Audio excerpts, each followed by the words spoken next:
Olá, leitores! Tudo bem com vocês? Eu espero que sim, porque hoje eu vim falar sobre as melhores leituras que eu realizei no terceiro trimestre de 2025.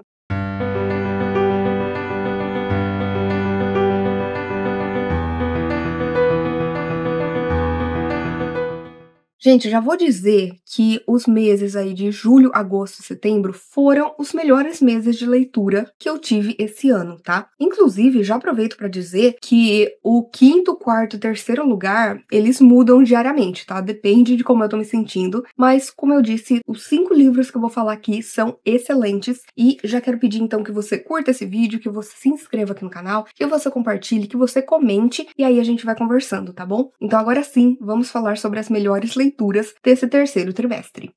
Em quinto lugar, Casas Estranhas do Ketsu. Este livro foi uma loucura total, porque eu me coloquei nele como investigadora. Enquanto eu estava lendo, eu estava completamente imersa na história, completamente surtada e querendo descobrir o que estava acontecendo. Porque aqui a gente tem um narrador, que seria o próprio autor, né, essa figura enigmática desse youtuber que é o Ketsu, e ele entende de casas estranhas. E aí um amigo e a sua esposa estão procurando uma casa para se mudar, eles veem um lugar incrível, só que na planta deste lugar tem algo muito estranho, que é um local muito pequenininho ali na casa, totalmente fechado, sem janela, sem porta, e eles acharam isso muito estranho e queriam tentar entender. E achando que o narrador pode ter alguma resposta, eles mandam para ele a planta. O narrador, também tentando entender o que está acontecendo, vai atrás de um amigo que é um projetista que faz, né, esses projetos de casas e plantas para pedir a sua opinião. E juntos eles começam a tentar descobrir o que é esse espaço, por que ele está ali. E, gente, vocês não estão preparados para como a história vai evoluir. Porque a gente começa numa casa, e aí isso vai nos levar para outra casa, que vai nos levar para outra, e por aí vai. E a história vai ficando cada vez mais louca. Então você precisa entrar comprando a ideia do que tá acontecendo, sabendo que, não tem grandes coisas sobrenaturais. Não, a gente está falando de casas estranhas. E isso foi sensacional, foi uma leitura super rápida, super imersiva, que eu não conseguia parar de ler, porque eu queria descobrir o que estava acontecendo. Então eu surtei e fiquei completamente apaixonada por Casas Estranhas. Em quarto lugar, História do Novo Sobrenome da Helena Ferrante. Gente, a Helena Ferrante, eu não sei o que ela faz. Ela deve colocar narcóticos nas suas histórias, porque eu não consigo entender porque que eu não consigo parar de ler o que ela escreve. Sério, aqui a gente tem o segundo volume da tetralogia napolitana, que começa com A Amiga Genial, que inclusive é um livro muito celebrado, que as pessoas adoram, e realmente é muito bom, porque a gente vê ali, né, o começo da amizade entre a Lenu e a Lila, que são essas duas garotinhas vivendo ali num bairro muito pobre de Nápoles. Logo após a guerra, então, a gente tá vendo toda uma reconstrução que está acontecendo, principalmente, né, a questão financeira, econômica ali, e a gente vê que ainda existe muita violência, né, que o povo ainda está nesse espírito da guerra. E aí a gente vai ver essas duas garotinhas no primeiro livro, vivendo o seu dia a dia, se tornando amigas, com uma amizade até tóxica, que existe muita competitividade entre elas, e a gente vai entender que isso também vem de uma sociedade patriarcal, que faz com que a mulher esteja sempre competindo com outras mulheres, e a gente vai ver que as duas são muito diferentes, mas elas se complementam. E no primeiro livro, a gente tem um grande mistério, que é que agora, já, né, numa certa idade, a Lila acaba sumindo e a Lenu decide escrever a história delas desde o princípio. Logicamente, isso não será respondido na Amiga Genial. E aí nós vamos para o segundo, que é a História do Novo Sobrenome. E, gente, este livro, assim, o primeiro eu gostei muito, eu dei 4,5 estrelas, mas esse foi um 5 estrelas, porque a gente tá vendo aqui a adolescência delas. A gente vê a Lenu focada nos seus estudos, e a gente vê a Lila, que acabou de se casar com um homem terrível. Aqui tem muitos gatilhos, os homens desse livro são terríveis, e a gente vê que isso reflete muito também da época e de tudo que estava acontecendo ali. Aqui a gente tem uma grande novelona, um grande drama, porque você só vai ter ali o dia dia a dia dessas personagens e você não consegue parar de ler, porque você quer saber o que vai acontecer. Mesmo que todo mundo seja insuportável nessa história, você não consegue parar de ler. E aí, a gente já termina com um mega cliffhanger, com um gancho assim, que eu falei, não é possível, a Helena Ferrante não fará isso comigo, e ela fez. Sério, foi maravilhoso, foi incrível, eu amei História do Novo Sobrenome.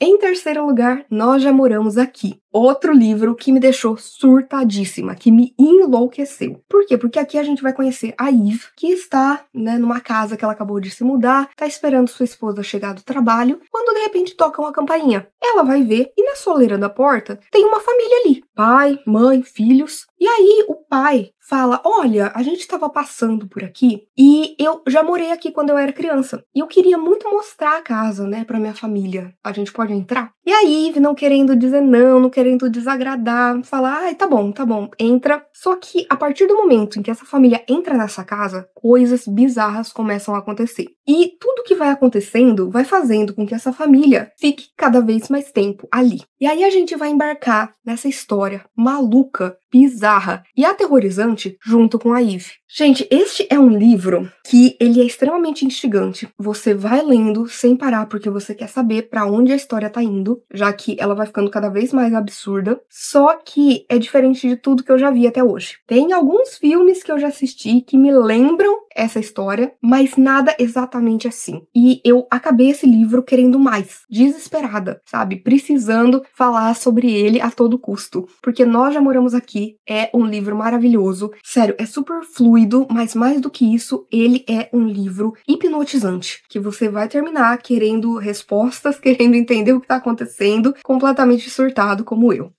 Em segundo lugar, O Sol é para Todos, da Harper Lee. Este livro, gente, era uma heresia eu ainda não ter lido tanto tempo querendo ler esse livro. Finalmente veio aí e veio muito. Por quê? Porque aqui a gente tem a história da Scout, que é uma garotinha vivendo ali, numa cidade no sul dos Estados Unidos durante a segregação racial. E no começo, a gente vê o dia a dia dela. Então, a gente vê os seus amigos da escola, a gente vê o vizinho estranho, que ninguém sabe quem é, as brincadeiras dela com o irmão, e por aí vai. Ah, é uma coisa tranquilinha. Conforme a história avança, a gente descobre que o Ericus, que é o pai da Scout, ele é um advogado que está defendendo um homem preto de um crime que ele não cometeu. Só que, por ele ser um homem preto, todo mundo está contra ele. E aí a gente vai ver como as coisas ao redor da Scout vão mudando a partir do momento que a sua perspectiva vai mudando. Ela vai entendendo as problemáticas do que está acontecendo, ela vai vendo ali questões de machismo, ela vai vendo questões de classismo, ela vai vendo as questões do racismo, e a maneira como tudo vai sendo mostrado aqui pelos olhos dela é muito interessante, porque ela é uma criança descobrindo as crueldades do mundo. Sério, gente, eu acho que esse é um livro necessário, mais do que tudo ele é necessário. Pode vir aquela ideia de, a coisa do Salvador branco e tudo mais, mas ao mesmo tempo, e isso eu falo do ponto de vista de uma mulher branca, também não é meu lugar de fala. Do meu ponto de vista, quando eu li, eu achei que foi muito mais a autora tentando mostrar o que estava acontecendo na época da segregação racial, o que estava acontecendo no momento em que ela escreveu o livro e o que acontece até hoje. É muito interessante ver aqui como a sociedade, infelizmente, não evoluiu muito, mas também é muito bacana ver nos olhos de uma criança as percepções dela sobre o mundo e como esse mundo é doloroso, é difícil e é extremamente racista. Particularmente, eu amei esse livro. Eu acho que todo mundo tinha que ler esse livro pelo menos uma vez na vida, e foi, assim, um livro que eu terminei sentindo de tudo um pouco. Me sentindo indignada, me sentindo com raiva, me sentindo com o coração quebrado e, mais do que tudo, sentindo que a gente pode fazer com que o mundo seja um lugar melhor. A gente pode fazer a nossa parte, a gente pode falar das injustiças que estão acontecendo, a gente pode tentar dar voz aos que não têm e, ao mesmo tempo, escancarar ali todas as injustiças que têm acontecido no mundo. Ele mostra como a apatia, como você não falar sobre as coisas, também é algo tão perigoso quanto você ser uma pessoa que também faz coisas terríveis, que diz coisas terríveis, sabe? Então que você precisa se posicionar, que você precisa fazer sua voz ser ouvida, que você precisa lutar pelas injustiças do mundo. Foi um livro que vai ficar comigo pro resto da vida, que me marcou imensamente, sabe? Que tem um dos meus personagens favoritos, que é o Ericas, me fez perceber que o mundo seria muito melhor se nós tivéssemos mais Ericas por aí.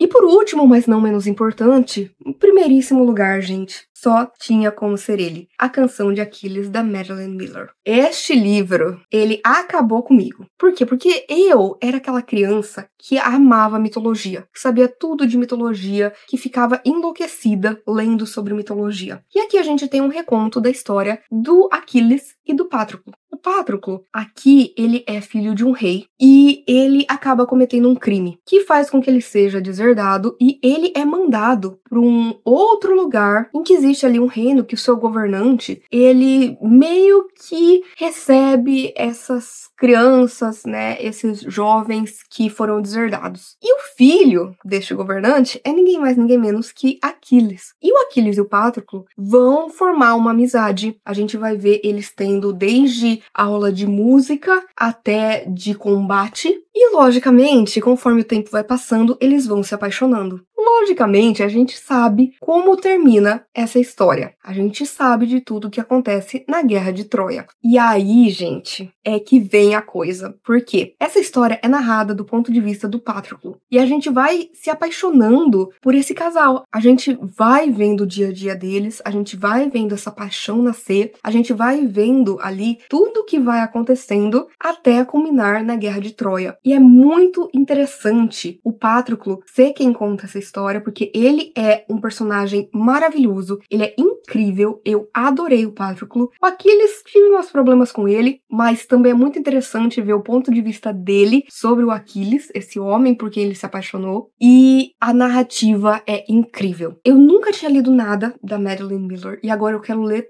tudo que ela já escreveu. Porque, gente, é apaixonante. É muito fluido. Tem gente que vai falar, é uma escrita mais amadora, é uma escrita young adult. Como se isso fosse um problema. Eu não acho que seja, porque funciona muito bem aqui. Porque a gente tem uma narrativa simples, mas poética, que vai ficando cada vez mais intensa conforme a trama avança. Eu terminei esse livro chorando, assim, de soluçar. Meu Deus, que final lindo! Sério, o meu coração não tava mais aguentando. Porque ele estava todo quebrado e, ao mesmo tempo, parece que foi aquele abraço na alma, sabe? Esse livro foi sensacional. Foi o melhor livro que eu li esse ano, até agora, pelo menos. E eu recomendo pra todo mundo, porque, meu Deus, que história magnífica!